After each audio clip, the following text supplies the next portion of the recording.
So it's so great to be here with you all today. I'm usually teaching at this time, so I haven't been able to make a lot of the roundtables. I wanted to kind of do a little bit of framing in what I think will be about 5 parts, just enough to kind of get us on the same page and maybe introduce some provocations that get us to think together. So I find often in the P4C space, we're talking a lot about like teaching young people to think and critical thinking and so I wanted to start with something as kind of the overarching, something that I keep bumping into, and I'm curious how it resonates with the folks in the room is, oftentimes, especially academic philosophy really is displaced from our body, from our relationships, from our histories.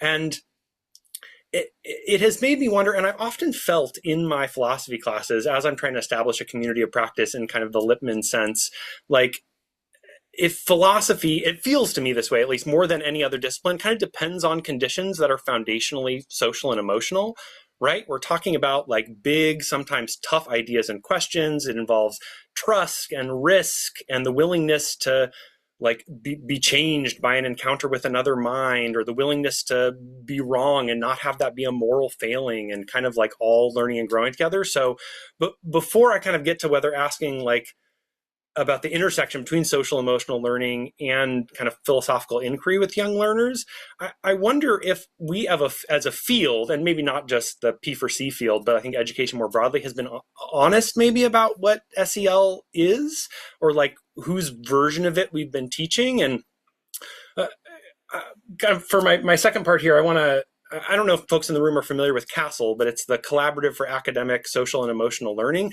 And they're kind of like the big name in social emotional learning. And I feel like, just to give a generous read to CASEL, like I feel like there's lots of useful vocabulary that comes out of that space around self-awareness, self-management, social awareness, relationship skills, responsible decision-making. Like most of us probably intersect with these ideas in some way. But something I'd invite you all to maybe consider with me today is I feel like this framing tends to treat social emotional learning as like its own distinct domain, or like a set of competencies that we develop in like a dedicated program, and things that can be assessed or standardized or kind of delivered on a schedule. And I often wonder if that framework is too exclusionary or too small, and how our thinking changes if we consider social and emotional capacities not as disciplinary subjects, kind of alongside your science and your reading and your literacy, but if it's like what shifts if we actually view it as like the substrate or the foundation that makes all learning possible. Like I said, I come with a background working with young learners, and good social emotional skills are a requisite for your ABCs and 1, 2, 3s kind of a thing.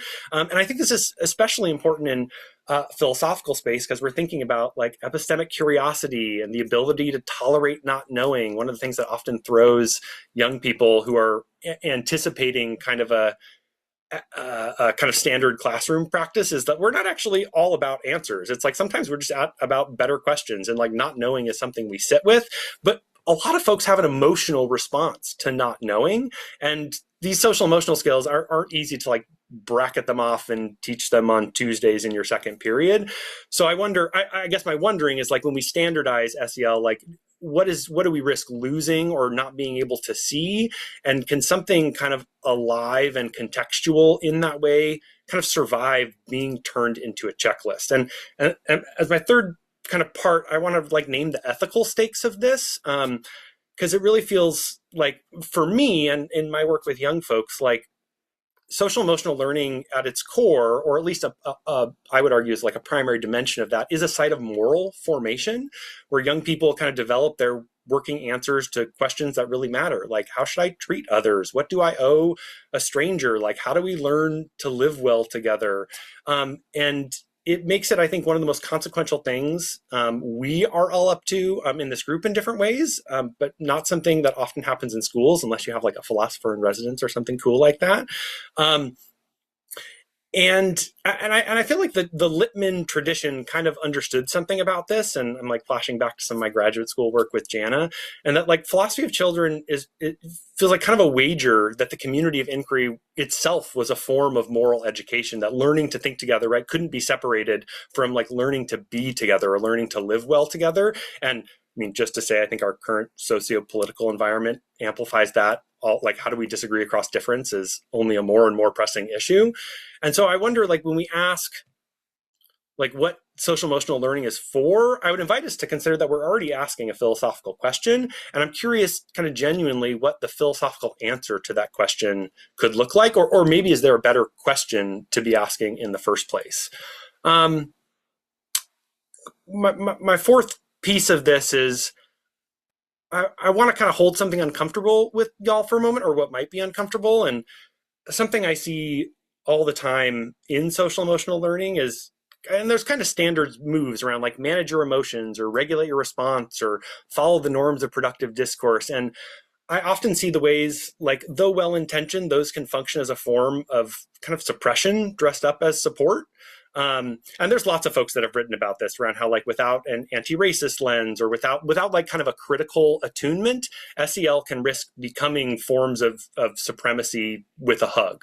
And I find that worth sharing. I mean, just frankly, I'm a white guy that's at the front of a lot of these classrooms leading these, like, I come into the room with a very palpable sense of institutional and social power.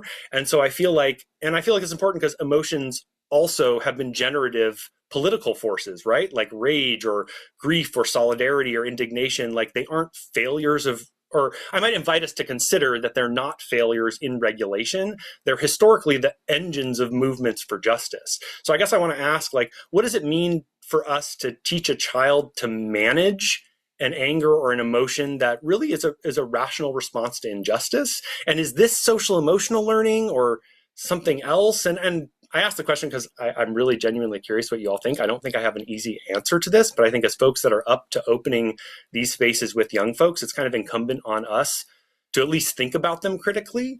And I guess what I'll kind of end with is, like, this is why I find such hope, and why I was joking with folks at PLATO, like, they're not going to get rid of me, is because I feel like this is a chance where the kind of philosophical community of inquiry is genuinely hopeful for me, and I think for young people, as kind of a structure worth taking seriously.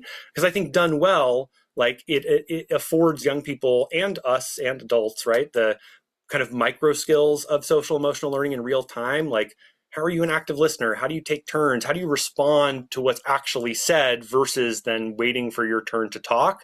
And the way it kind of develops perspective taking, not as like this abstract virtue, but as kind of like a lived, like, cognitive and emotional demand, or how we can cultivate kind of what folks had talked about as, like, epistemic openness, or the ability to hold your own view lightly.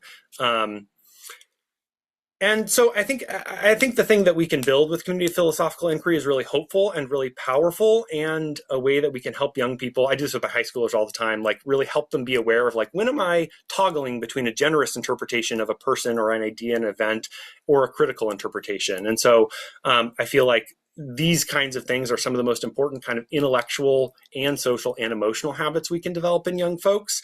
And so I might pause there, but I'm going to put some questions in chat. They're just questions that I have thought about, and maybe as a way of ending, I'll just read these out loud, and then I'll kind of get out of the way. Is, like, what is SEL actually for? Is it a preparation for kind of democratic citizenship, personal flourishing, communal well-being? Like, who gets to decide? Can emotions be wrong? Like, what's the relationship between emotional response and moral knowledge? Like, what does it mean to regulate an emotion that is a response to injustice? And what, in our work with young people, what does the community of inquiry owe its members? And, like, who's responsible for creating those conditions? And as additional fodder, like, is understanding across difference always possible? This is something I was just talking with my high schoolers about yesterday. And is it always desirable, or are there limits to perspective taking? So maybe we'll pause there and just open up if folks want to take up one of those, or maybe respond in your own way. I'm just so excited to be able to talk and learn with y'all.